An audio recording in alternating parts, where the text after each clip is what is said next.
हमारे भारत सरकार की मंत्री हमारी दीदी साध्वी निरंजन ज्योति जी भी यहाँ पर है। और मैंने दीदी से अनुरोध किया, दीदी कह रही थी कि मैं बनबसा, टनकपुर, चंपावत जाना चाहती हूँ और आप लोगों के बीच में सबको जो है सबको अनुरोध करना है, उन्होंने सबको संदेश देना है कि सभी लोग उस दिन 31 मई को और आज जो आप लोगों का यहाँ पर हनुमान चालीसा करते हुए जो यहाँ से जो जोश दिखाई दे रहा है, मैं बिल्कुल आश्वस्त हूँ कि आप सब लोग जितने परिश्रम से, जितने उत्साह से, जितनी ऊर्जा से काम कर रहे हैं, मुझे कोई संशय नहीं है कि इस बार पूरे क्षेत्र में भारी बहुमत और एक तरफा जो है कमल खिलने वाला है।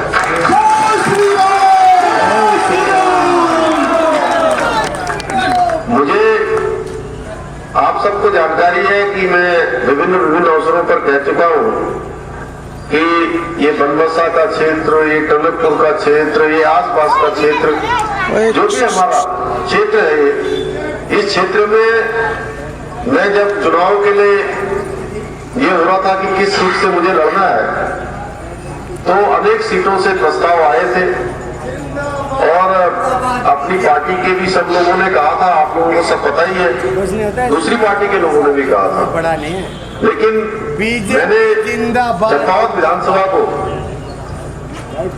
अपना कर्म भूमि और अपनी सेवा की भूमि बनाने के लिए, इसलिए मैंने अपने हाईकमान के सामने प्रस्ताव किया, अनुरोध किया कि इस क्षेत्र में मैं बचपन से आता रहा हूँ। बनबसा के आसपास का क्षेत्र हो, चंदनी हो, पाकपुर हो, भजनपुर हो, हमारा कैनाल कॉलोनी हो, आसपास का NHPC का क्षेत्र हो, अगर हम उधर की तरफ आए तो गुदमी से लेकर गढ़ीगोड़ सारा क्षेत्र, पचपोखरिया, ये सारे क्षेत्र में मैं बचपन से घूमा हूँ। और जो नहर के किनारे किनारे जो रास्ता आता है, जो हमारा गड्ढा चौकी से जो रास्ता जाता है और गड्ढा चौकी से शारदा मैया के किनारे किनारे, वो जहां मैं बड़ा हुआ, एक तरह से समझिए कि मैं पैदा ही वहां हुआ, तो उस क्षेत्र में जब 3 साल का 4 साल का था, मैं तब से वहां रह रहा हूँ।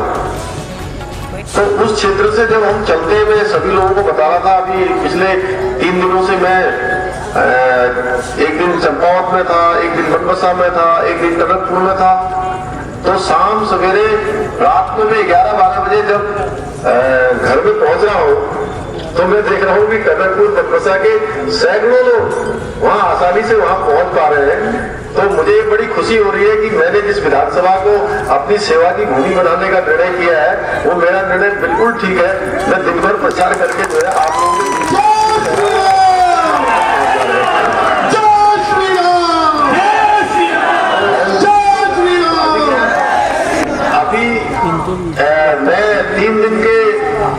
कार्यक्रम में लगातार आप लोगों के बीच में रहा और आप लोगों ने जो हमारा उधर गड़ी रोड से शुरू होकर गुदमी से आसपास के क्षेत्रों में, कैनाल कॉलोनी में, भजनपुर, फागपुर, आसपास सभी क्षेत्रों के लोगों ने उसमें मैंने संपर्क किया। उसके बाद कल पूरे टनकपुर में मैं देख रहा था कि पूरा का पूरा टनकपुर सड़कों पर था और टनकपुर सड़कों पर था। दूसरी बात, वहां हम नरियाल गांव गए थे। नरियाल गांव में मैंने देखा पूरा का पूरा नरियाल गांव, माताएं, बहनें, बड़े बुजुर्ग सब छाता ओढ़ के, और मैं भी छाता ओढ़ के उनके बीच में पहुंचा था। तो मैं देखते ही बन रहा था कि कितना माताओं बहनों की आंखों में देखकर उनका कितना आशीर्वाद दे रही है। इसके बाद में अमोड़ी धुरा मंडल का जो कार्यक्रम था हमारा चलती में, तो उस कार्यक्रम में भी बड़ी संख्या में लोग थे, हजारों हजार की संख्या में। और जब मैं तल्लादेश गोरखनाथ मंदिर में गया था, जो हमारे उत्तर प्रदेश के मुख्यमंत्री योगी जी के जो हमारे उनका मंदिर है वहां पर, गोरखनाथ मंदिर, उस मंदिर में मैं गया था। उस दिन भी हजारों लोग ऊपर चढ़ गए। और मंच तामली में जिस दिन गए थे, तामली में देखा कि पूरा का पूरा गांव ऐसा लग ही नहीं रहा था कि कौन भाजपा का है और कौन सामान्य है, सभी भाजपा के लग रहे थे मुझे। तो एक भी आदमी नहीं लग रहा था। पीछे मुड़ के देख रहा था तो इतनी बड़ी संख्या थी कि कहीं दूर दूर तक दिखाई नहीं दे रहा था। और टनकपुर में कल लग रहा था कि पूरा टनकपुर सड़कों पर है। परसों बनबसा में इसी प्रकार का माहौल था। अब सब लोग कह रहे थे धामी जी एक तरफा जीत रहे, दीदी भी कह रही थी अभी एक तरफा जीत रहे, सब लोग बोल रहा कह रहे। आपको मुझे भी लग रहा है कि एक तरफा जीत रहे, लेकिन अब कहीं ऐसा न हो कि उपचुनाव है और सबके मन में ये आ रहा है कि धामी जी जीत रहे हैं, भाजपा जीत रही है, तो पता चला कि हम लोग वोट ही करने नहीं आए। परिवार में 6 वोट है, पता चला कहा कि चलो यार एक दो लोगों ने दे दिया, 3-4 नहीं भी देंगे तो क्या फर्क पड़ता है, जीत ही जाएंगे। तो वो जो कहानी है ना एक बार की, सब लोगों ने कहा कि जो है वो दूध डालते हैं, एक ने सोचा घर में कि जो है मैं दूध नहीं, मैं तो पानी डाल देता हूँ। जब बाद में जो है वो कनस्तर खोला गया, क्या था दीदी, पानी, तो सबने एक जैसा ही सोच लिया। और उसमें से जब वो डिब्बा खोला गया, उसका ढक्कन हटाया गया, तो उसमें पानी ही पानी निकला, दूध तो निकला ही नहीं। तो इसलिए ऐसा नहीं होना चाहिए। ये मतदान जो है हमारा 80% मतदान होना चाहिए, 90% मतदान होना चाहिए। उसके लिए हमारे सभी आप लोग एक गांव तक, अभी हमारे पास आज 24 तारीख पूरी हो गई है, अब 25, 26, 27, 28, 29 5 दिन प्रचार के बचे, एक दिन बचा है बीच में, 7वें दिन अब चुनाव है। तो 7 दिनों तक लगातार हमने एकदम पूरी ताकत के साथ, क्योंकि ये चुनाव ये केवल सामान्य चुनाव नहीं है, ये चुनाव हमारे पूरे चंपावत का एक रास्ता तय करने वाला चुनाव है। यहाँ की उन्नति को तय करने वाला है, यहाँ की गति को बढ़ाने वाला है, यहाँ की प्रगति को लाने वाला है। और ये संदेश पूरे देश में जाएगा। और माननीय प्रधानमंत्री जी से और माननीय राष्ट्रीय अध्यक्ष जी से, माननीय गृह मंत्री जी से मैंने अनुरोध किया कि मुझे आप चंपावत क्षेत्र में लड़ने की अनुमति प्रदान करें, मेरा टिकट वहीं से फाइनल कर दें। तो मैंने ये आप लोगों के भरोसे पर किया है, इसलिए मैं जानता हूं कि 31 मई के दिन प्रातःकाल 7 बजे से वोटिंग शुरू हो जाएगी। तो अपने जितने भी सब वोटर हैं, अपने परिवार के लोग हैं, नातेदार हैं, रिश्तेदार हैं, जानने वाले हैं, पहचानने वाले हैं, सबको पहले सबको मतदान करवाना है। और सबसे कहना है कि पहले मतदान, उसके बाद जलपान करना है। और जो कमल वाला बटन है, वो कमल वाला बटन इतना दबवा देना है, इतना दबवा देना है कि शाम 6 बजे जब वोटिंग बंद होने वाली हो तो वो बटन ही अंदर चला जाए। और जब 3 तारीख को रिजल्ट आए, 3 तारीख को जब रिजल्ट आए, जिस दिन डब्बे खुलेंगे, वो ईवीएम की मशीनें निकलेंगी बाहर को, तो उन मशीनों में से केवल कमल ही कमल निकले, कमल ही कमल निकले। और हम लोगों की जो है होली, दिवाली, वो उसी दिन 3 तारीख को मनाई जाएगी। और मैं आप लोगों के बीच में आऊंगा। यहाँ पर कैलाशदा भी बैठे हैं ना, बैठे हैं। अच्छा, नमस्कार।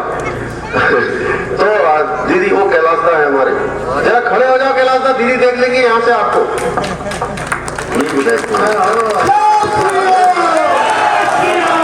प्रणाम करता हूँ दीदी को मैं। और अब मैं दीदी से अनुरोध करता हूँ कि दीदी जो है हम सब लोगों का जो है यहाँ से अपना संबोधन देकर जरा सबके अंदर जोश और ऊर्जा भरने का काम करिए। चाहिए। जय श्री राम। ये अयोध्या तक आवाज जानी चाहिए आपकी, उत्तराखंड की आवाज अयोध्या तक। जय श्री राम, जय श्री राम, भारत माता की, भारत माता की। आज मेरा सौभाग्य है, मैं तो 3-4 दिन से पता नहीं मेरा मन क्यों कर रहा था कि मैं माननीय मुख्यमंत्री धामी जी के प्रचार में जाऊं और चंपावत। और मुझे याद है कि जब राम जन्मभूमि आंदोलन चल रहा था, बद्री नारायण की यात्रा लेकर के हमें नागपुर तक जाना था। उस यात्रा में जगह जगह यात्रा निकली थी।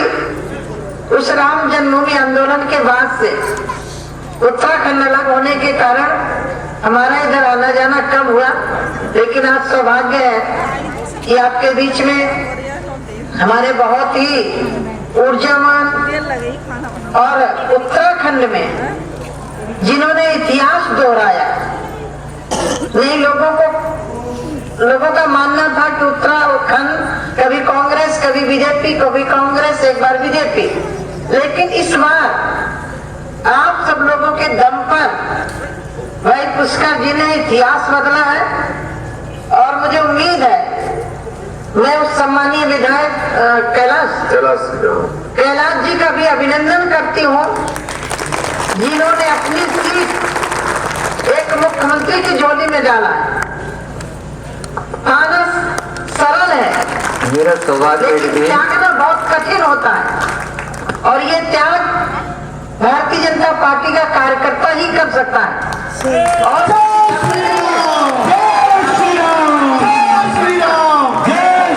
संस्कार है वही आगे हमारी प्रदेश आगे बढ़े, इसको ध्यान में रखते हुए उन्होंने कैलाश जी ने अपनी सीट छोड़ी है। भारतीय जनता पार्टी त्याग और बलिदान को कभी व्यर्थ नहीं जाने देती। कैलाश जी विश्वास रखिए, आपने जो त्याग किया है वो आपका त्याग व्यर्थ नहीं जाएगा। मैं माननीय मुख्यमंत्री जी को अग्रिम बधाई दूं। मैं 5 चुनाव लड़े बैठी हूँ, इसलिए मैं कुछ सुझाव जरूर देना चाहूंगी। पहला चुनाव जब मैं 2002 में लड़ी, एक तरफा पूरा चुनाव, सारे लोग कह रहे थे दीदी अब कुछ करने की जरूरत नहीं है, क्योंकि मैं पहला चुनाव लड़ी थी, अनुभव था नहीं। बाद में जिस दिन काउंटिंग हुई, रिजल्ट आया कि 5000 से मैं हार चुकी। तब से मैं जहां भी जाती हूँ अपने चुनाव में मैं इतने बोलती हूँ कि जिस दिन काउंटिंग हो उस दिन तक ये मान करके चलना चाहिए कि हम अभी लड़ाई में हैं। फिर भी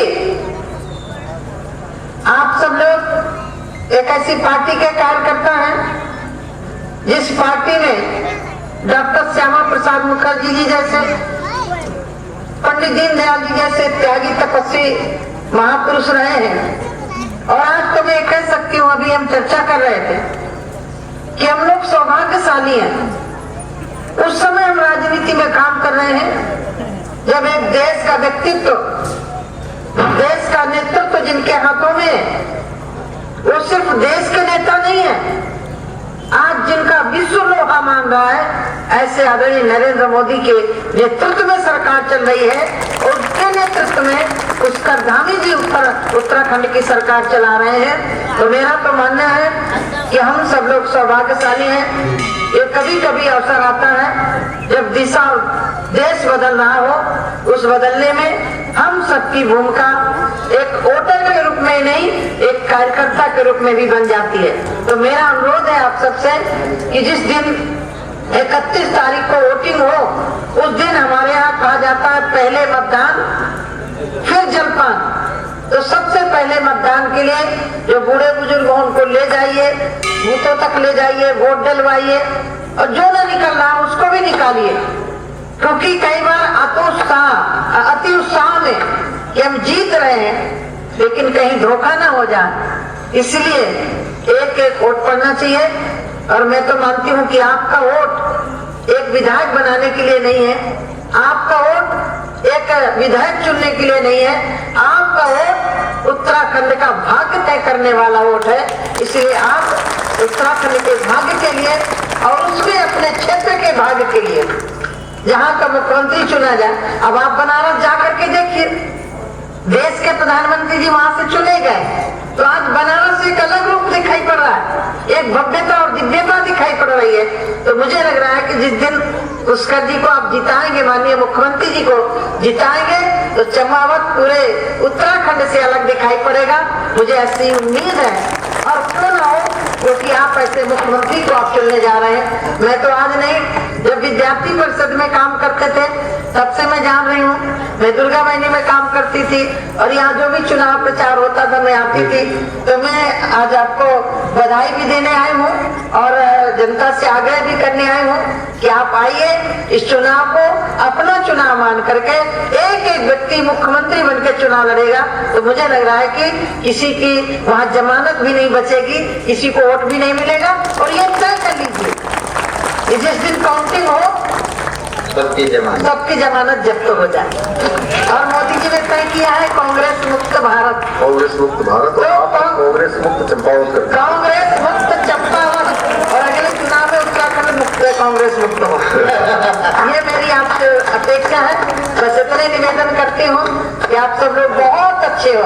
मेरा तो मानना ही है सांसद बनना, विधायक बनना, लेकिन एक कार्यकर्ता बनना ये सबसे बहुत बड़ी भूमिका होती है। जो कार्यकर्ता होता है वही नेता बनता है, वही सांसद बनता है, वही एमपी बनता है, वही मुख्यमंत्री बनता है। कौन जानता था कि पुष्कर जी मुख्यमंत्री बनेंगे? यदि ये कार्यकर्ता नहीं होते तो आज मुख्यमंत्री की कुर्सी तक नहीं पहुंचते।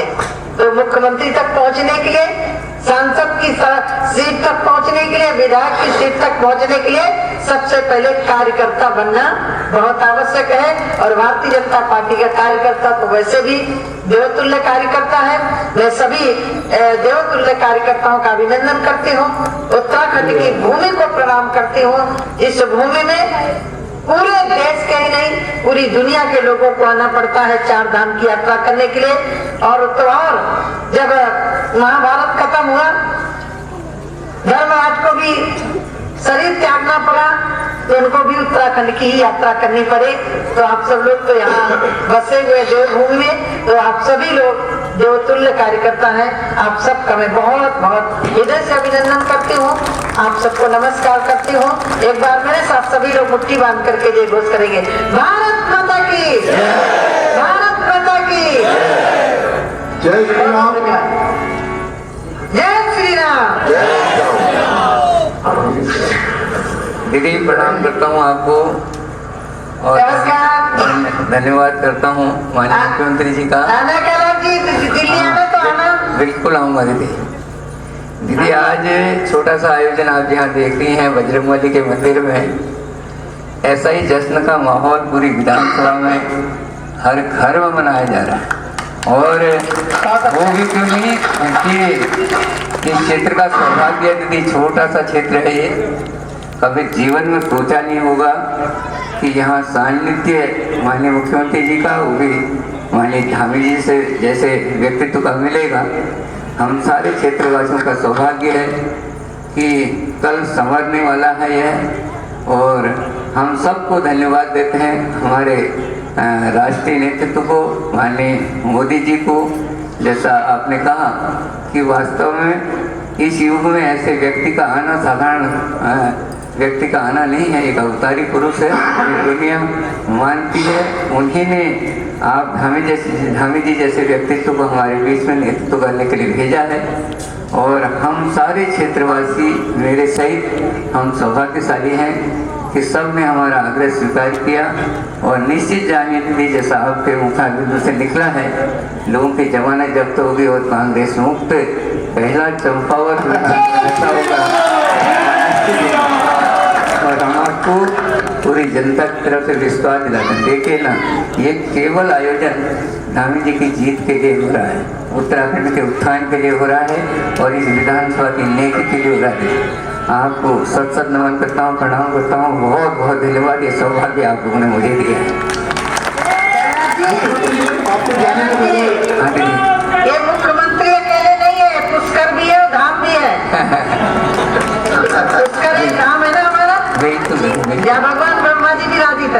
बिल्कुल ये दोनों ही है साथ में। बिल्कुल। मुख्यमंत्री जी 2 लाइनें हमारी क्षेत्र की जनता आपसे कहना चाहती है। विधायक जी 2 लाइनें जो जनता चाहती है आपसे कहना। जो राम को लाए हैं हम उनको लाएंगे, जो राम को लाए हैं हम उनको लाएंगे, जो राम को लाए हैं हम उनको लाएंगे, जो राम को लाए हैं हम उनको लाएंगे। चंपावत में फिर से हम, चंपावत में फिर से हम लाएंगे,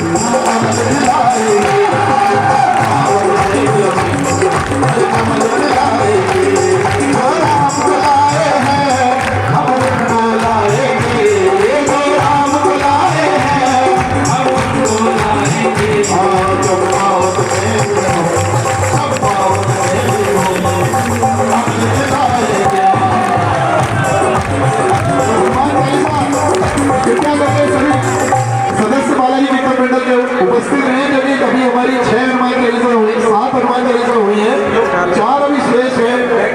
विधायक जी क्योंकि बहुत ज्यादा व्यस्त है, अपने व्यस्त समय में से नमस्कार दोस्तों, आप देखना शुरू कर चुके हैं खटाना बुलेटिन। जैसा कि आप देख रहे हैं कि अभी इसी बनवासा क्षेत्र में इस संवाद कार्यक्रम के जरिए मुख्यमंत्री जी ने सीधे जनता से संवाद किया।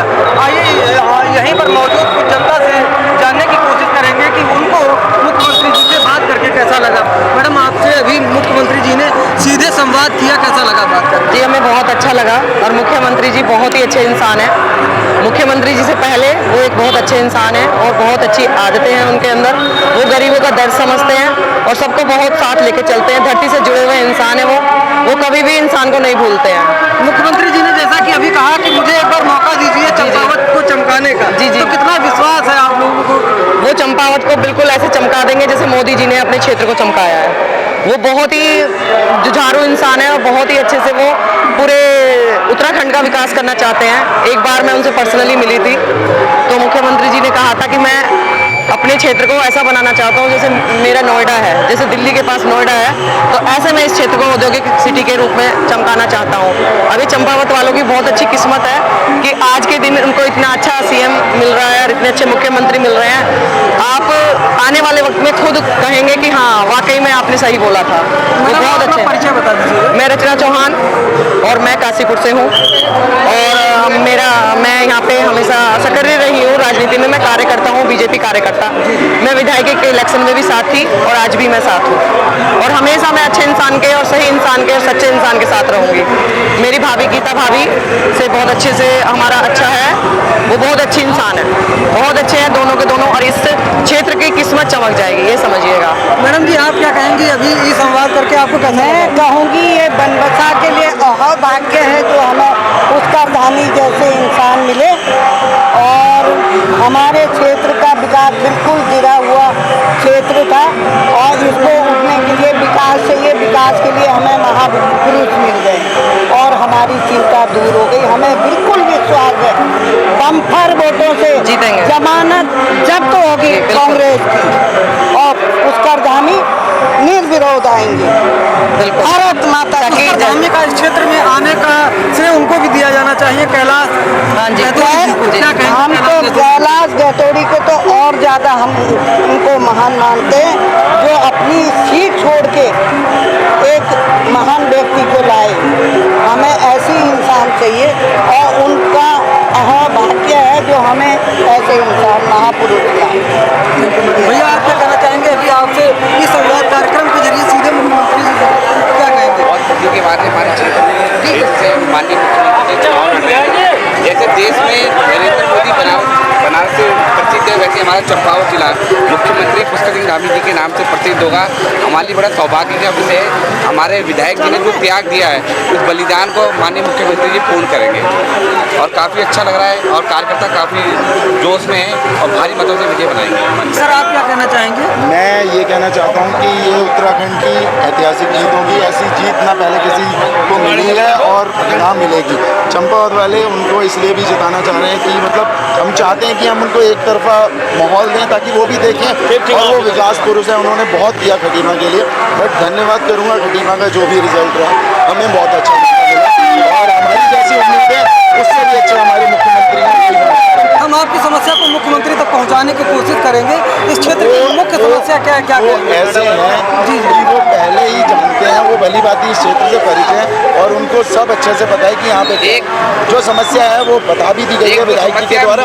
एक तो समस्या है बेरोजगारी, और बेरोजगार के लिए जो शेड्यूल की स्थापना यहाँ के लिए कहा गया है वही मेन फोकस है हमारे लिए, हमारी विधानसभा का, कि शेड्यूल की स्थापना हो जाए इस क्षेत्र के लिए, जिससे बेरोजगारों को रोजगार मिल जाए और काफ़ी जो हम लोग दूसरे देशों पर आश्रित हैं उसका रुझान थोड़ा कम हो, हम लोग खुद पे आश्रित हो रोजगार के लिए। बेरोजगारी सबसे बड़ी समस्या है। मुख्य हाँ सर, आप क्या कहना चाहेंगे?